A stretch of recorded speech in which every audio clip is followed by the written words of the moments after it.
terbakar sendiri. Ya. Sudah koordinasi dengan Presiden, Bapak? Udah cukup. Kita bahas munculnya nama mantan Menkominfo Budi Aris Setiadi dalam dakwaan kasus judi online bersama Wakil Ketua Umum Projo Freddy Damanik dan pengamat kepolisian ISES Bambang Rukminto. Selamat petang semuanya. Petang. Selamat sore. Oke, saya mau ke Bung Freddy dulu. Bung Freddy, apakah Pak Budi Ari tapi ada rencana akan mengklarifikasi langsung kepada publik soal ini? Ya, sampai sekarang beliau memang meminta kami mengklarifikasi ini ya, karena beliau sedang berada di Vatikan, kalau nggak salah ini baru OTW sebentar lagi ya, menuju Indonesia, menuju Jakarta.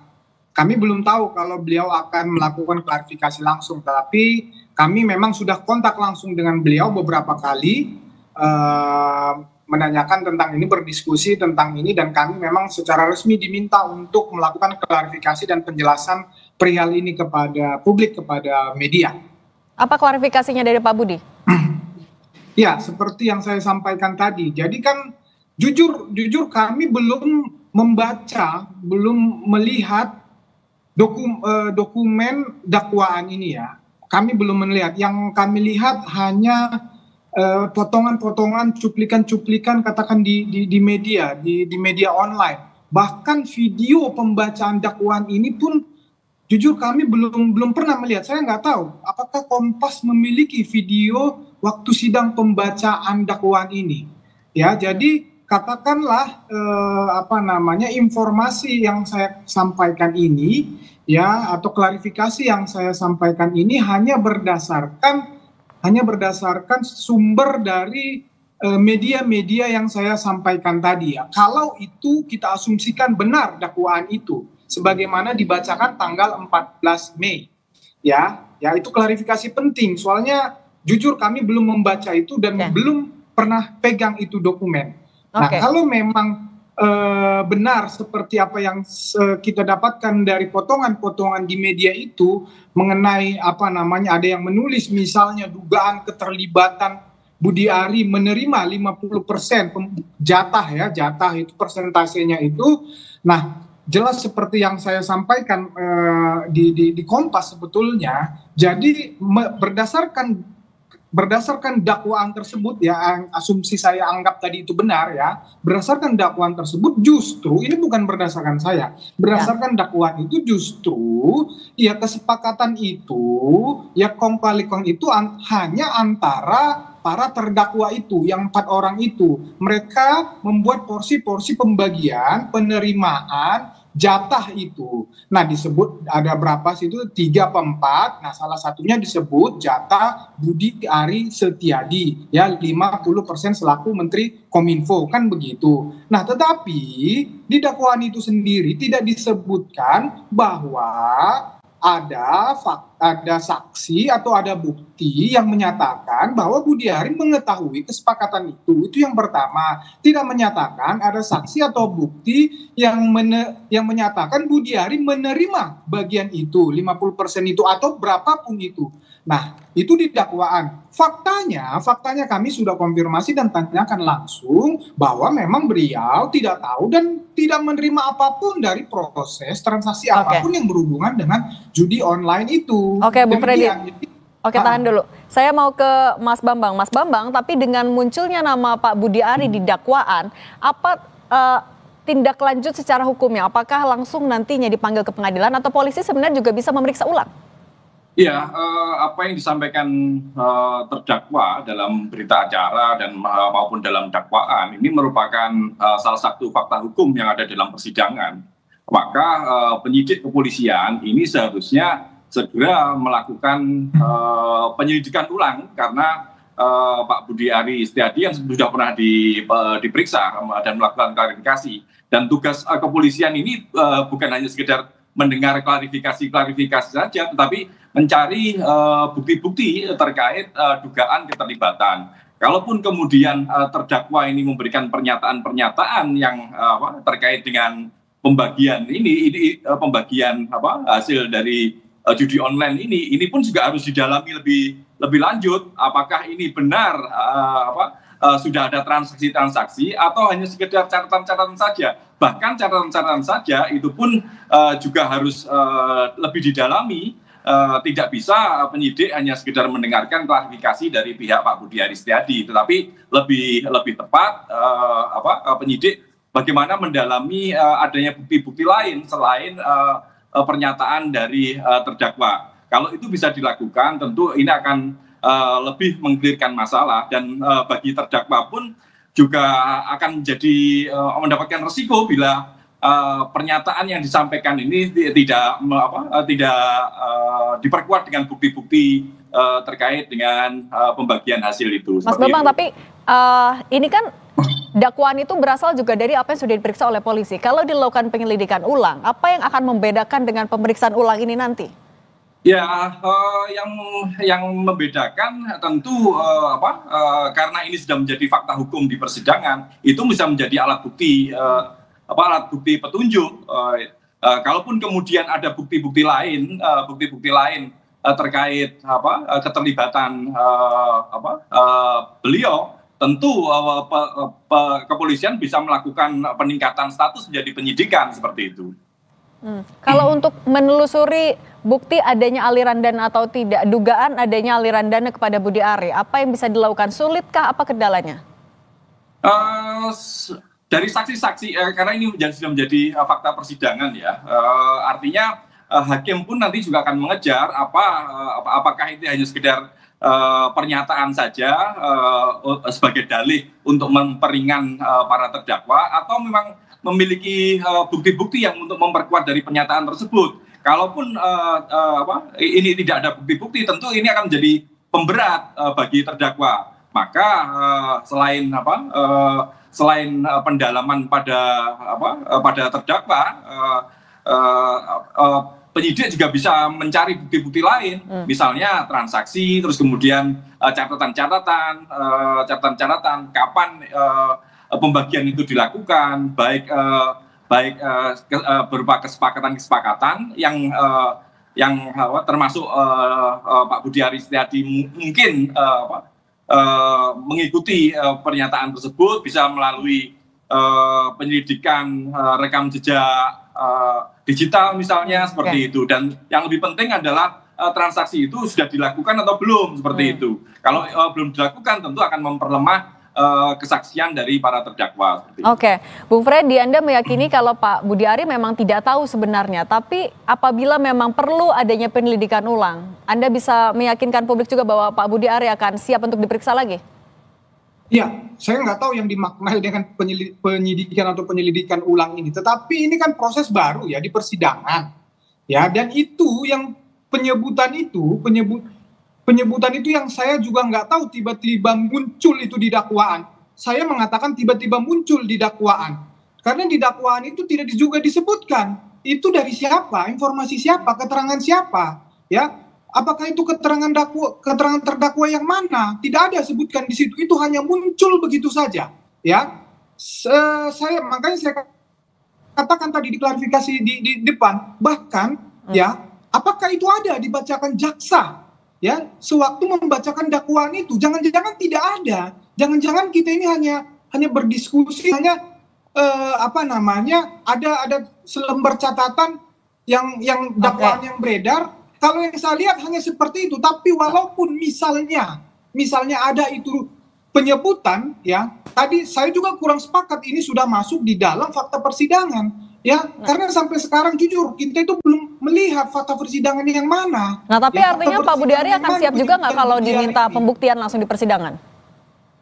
Iya, seandainya memang ini bergulir masuk proses pembuktian, dan memang misalnya ada terdakwa yang mengatakan hal tersebut, kemudian hal tentang pembagian tersebut Budi Ari menerima, Budi Ari mengetahui kesepakatan tersebut, dan kemudian ya Budi Ari diperlukan untuk dimintai keterangannya juga sebagai saksi, Budi Ari pasti siap hadir di persidangan. Budi Ari juga punya kepentingan ini menjadi terang benderang. Ya, namanya juga harus dibersihkan justru melalui proses hukum ini. Kalau memang itu ada, justru kami masih ragu bahwa penyebutan Budi Ari itu ada oleh para terdakwa ini. Demikian. Oke, Mas Bambang, untuk mengurai benang kusut di pengamanan situs judi online ini, apa yang sebaiknya juga dilakukan oleh polisi ya tadi untuk membuktikan keterlibatan ada atau tidaknya nama Budi Ari sebenarnya dalam kasus ini? Sudah sejak lama sudah saya sampaikan, pemberantasan judi online ini tidak hanya sekedar menutup situs-situs judi online, tetapi mengejar di mana aliran uang yang didapat dari judi online itu. Makanya sejak awal kasus ini pun bergulir. Ini juga melibatkan dengan duit yang sangat besar gitu. Para terdakwa ini melakukan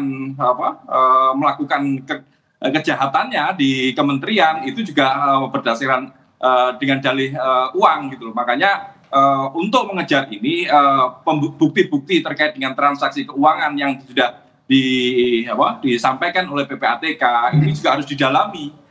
Dan selain itu juga PPATK juga bisa menelusuri aliran dana dari rekening para terdakwa. Kalau itu bisa dilakukan, tentu ini akan bisa membuka tabir-tabir yang selama ini tertutup. Penyidik bisa melakukan hal seperti itu dan itu juga harus dilakukan. Bukan hanya sekedar mengklarifikasi pada terduga. Kalau klarifikasi terduga atau tersangka itu memiliki hak ingkar gitu. Makanya sangat-sangat lemah. Yang lebih penting lagi itu adalah mencari bukti-bukti terkait aliran dana baik oleh tersangka maupun pemain atau bandar judi yang lain seperti itu. Oke, Bung Freddy, kita bicara seandainya lagi dengan disebutkan nama Pak Budi Ari di dakwaan kan artinya tadi membuka peluang akan dipanggil atau menjadi saksi. Tapi apabila itu terjadi, apa bukti yang akan disiapkan juga oleh Pak Budi Ari dibantu oleh Projo untuk membuktikan ketidakterlibatan Pak Budi Ari nanti?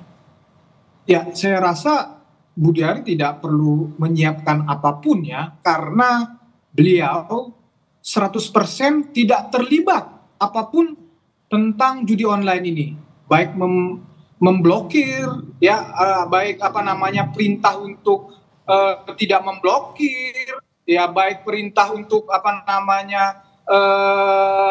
menerima uang, melakukan sesuatu untuk menguntungkan judi online ini. Justru sebaliknya yang dilakukan oleh Budi Ari adalah semua perintahnya baik yang terdokumentasi secara hukum, misalnya peraturan menteri, keputusan menteri tentang judi online ini jelas. Semua perintahnya adalah memberantas judi online, semua perintahnya adalah memblokir situs-situs judi online.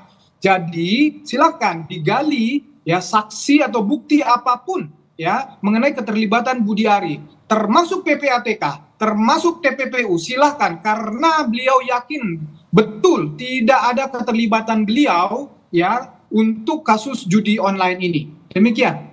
Bung Freddy, termasuk akan bisa membuktikan salah satu pihak yang sebenarnya seharusnya tidak lolos administrasi di Kominfo, tapi bisa diangkat oleh Pak Budi Ari, kan ini juga jadi sorotan karena dinilai ada penyalahgunaan kewenangan.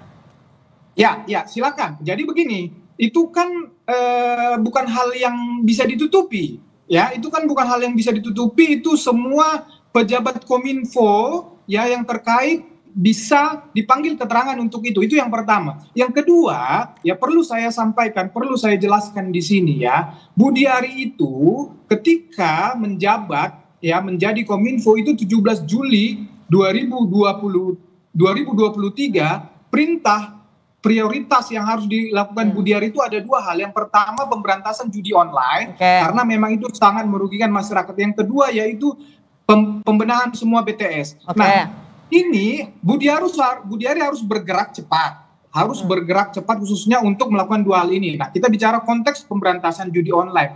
Budi Ari ketika masuk di situ, beliau ini tuh tidak mempunyai pemahaman tentang judi online ini ya. Oleh karena itu dia mengajak semua orang, semua pihak atau teman-temannya atau siapapun yang bisa membantu dia untuk memberantas judi online itu. Sehingga ya posisi pada saat itu Kominfo itu mempunyai SDM yang terbatas untuk pemberantasan judi online. Itu faktanya, bisa dicek di Kominfo. Dan pihak ini adalah termasuk yang diminta bantuan oleh Pak Budi Ari artinya ya? Nah, jadi ketika dibutuhkan SDM itu, maka ada yang menawarkan, termasuk teman beliau. Jujur teman beliau si Tony ini dia adalah teman, ya si Zulkarnain ini dia teman, menawarkan si Aka ini. Nah, si Aka ini kemudian mempresentasikan, mempresentasikan kemampuannya. Nah ini Oke, bukan Bung hanya Freddy. di hadapan Budi Ari, tetapi di hadapan Oke. seluruh pejabat Kominfo. Nah, adalah diskusi. Oke. Kalau yang akan menjadi tenaga ahli, ya syaratnya tidak memenuhi karena ijazah. Oke, Tetapi oke. sangat rajin. Oke, itu kami sudah tangkap apa artinya Bung Freddy. Oke, saya mau ke Mas Bambang singkat saja. Urgensi untuk meminta Pak Budi Ari memberikan klarifikasi dalam waktu singkat seperti apa atau dalam waktu dekat seperti apa?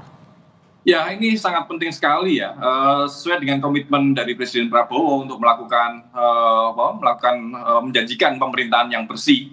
Tentu Pak Budi Ari segera melakukan klarifikasi, dan bukan hanya sekedar klarifikasi saja ya, tapi juga menyampaikan bukti-bukti ketidakterlibatan beliau seperti itu. Dan ini tentu harus bisa diadu dengan apa yang sudah disampaikan oleh para terdakwa. Mohon maaf, saya klarifikasi. Bukti-buktinya bukan ketidakterlibatan beliau. Bukti-buktinya ada keterlibatan beliau. Iya, bukti-buktinya harus keterlibatan beliau. Kalau ketidakterlibatan beliau, memang Budi Ari tidak terlibat. Justru buktikan dia terlibat. Ini framingnya jangan dibalik-balik.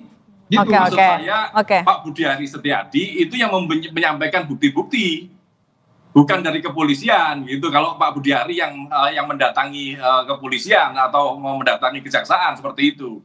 Kalau kepolisian sudah menjadi kewajiban kepolisian mencari barang bukti. Ya, seperti betul itu toh. Iya, betul. Tapi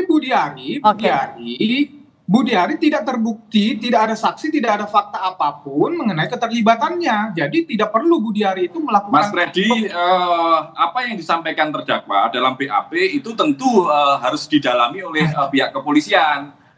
Tidak hanya sekedar mendengarkan apa yang disampaikan oleh terdakwa, tetapi kepolisian juga harus menelusuri bukti-bukti apakah ada atau tidak. Pak Budi Ari Setiadi yang ingin membersihkan namanya tentu juga harus menyampaikan bukti-bukti. Kalau hanya sekedar klarifikasi saja, ini tidak akan memecahkan masalah gitu loh. Apa yang mendukung dari pernyataan Budi Ari Setiadi bahwa beliau tidak terlibat dalam pembagian keuntungan yang sudah disampaikan oleh para terdakwa tersebut, seperti itu, Bung Freddy. Oke. Mas Bambang Rukminto, pengamat kepolisian ISES, dan Bung Freddy Damanik, Waketum Projo, terima kasih sudah berbagi di Kompas Petang. Sehat selalu semuanya ya. Sama-sama. Terima kasih. Usai jeda, saudara, Kompas Petang akan kembali dengan informasi bagaimana memetakan kekuatan timnas setelah PSSI mengumumkan 32 nama yang dipanggil untuk menghadapi Tiongkok.